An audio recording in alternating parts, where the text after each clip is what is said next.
জয় শ্রীকৃষ্ণ। নমস্কার বন্ধুরা, আজকে আমরা জানতে চলেছি অশোক ষষ্ঠীর ব্রত কথা এবং অশোক ষষ্ঠীর পুজোর বিধি এবং কবে অশোক ষষ্ঠী পালিত হবে। অশোক ষষ্ঠীর প্রবর্তন কিভাবে হয়েছিল, এবার অশোক ষষ্ঠী কবে পালিত হবে জেনে নিন।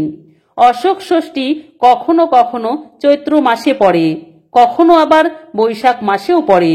আসলে বাসন্তী পুজোর সময় যে শুক্লপক্ষ আসে, সেই শুক্লপক্ষের ষষ্ঠী তিথিতে অশোক ষষ্ঠী পালিত হয়। এই ষষ্ঠী মূলত সংসারের মঙ্গল কামনা এবং সন্তান সুখের জন্য করা হয়ে থাকে। অশোক ষষ্ঠীর পৌরাণিক কাহিনী তবে জানুন বন্ধুরা। অশোক ষষ্ঠীর প্রবর্তন কিভাবে হয়েছিল সে নিয়ে রয়েছে পৌরাণিক কাহিনী। শোনা যায় এক ঋষির আশ্রমে প্রচুর অশোক গাছ ছিল। সেই গাছের তলায় তিনি একটি ছোট্ট সুন্দর কন্যা সন্তানকে ক্রন্দনরত অবস্থায় দেখতে পেয়েছিলেন। তিনি দয়াপরবশ হয়ে বাচ্চাটিকে আশ্রমে নিয়ে এসেছিলেন। অশোক গাছের তলায় বাচ্চাটিকে কুড়িয়ে পেয়েছিলেন বলে তার নাম রেখেছিলেন অশোকা। সময়ের সঙ্গে সঙ্গে অশোকা বড় হতে লাগলো। মুনি অশোকার বিবাহ নিয়ে যথেষ্ট চিন্তিত ছিলেন, কারণ অশোকা অপরূপ রূপবতী হয়ে উঠেছিল এবং তাকে আশ্রমে রাখা নিরাপদ নয়।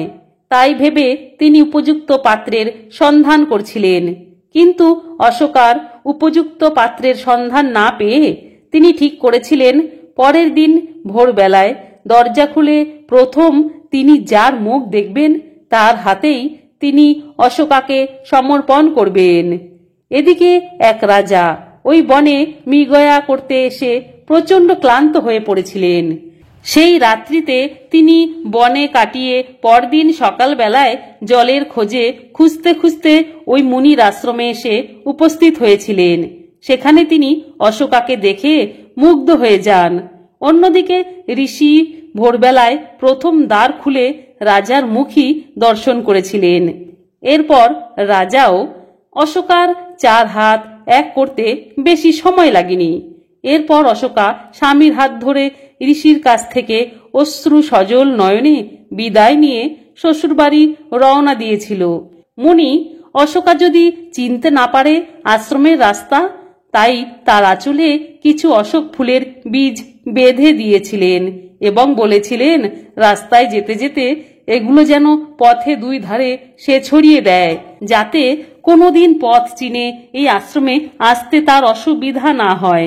এবং তাকে অশোক ষষ্ঠী উপবাসের কথা, এই ব্রতের নিয়ম বিধি বলে দিয়েছিলেন। মুনির কথা মতো অশোকা অশোক ফুলের বীজ ছড়াতে ছড়াতে রাজবাড়ি গেছিল। শ্বশুর বাড়িতে এসে সুখেই সংসার করছিল অশোকা। ক্রমে অশোকার 3 ছেলে ও 1 মেয়ে হলো। কিছুকাল পরে চৈত্র মাসে এক অশোক ষষ্ঠীর দিন অশোকা তার বৌমাদের বলেছিল যে সেদিন অশোক ষষ্ঠী, তাই সে অন্ন গ্রহণ করবে না। তাই তার বৌমারা মুগ কলাই রেঁধে খেতে দিয়েছিলেন অশোকাকে। অশোকা খেয়ে ঘুমিয়ে পড়ে।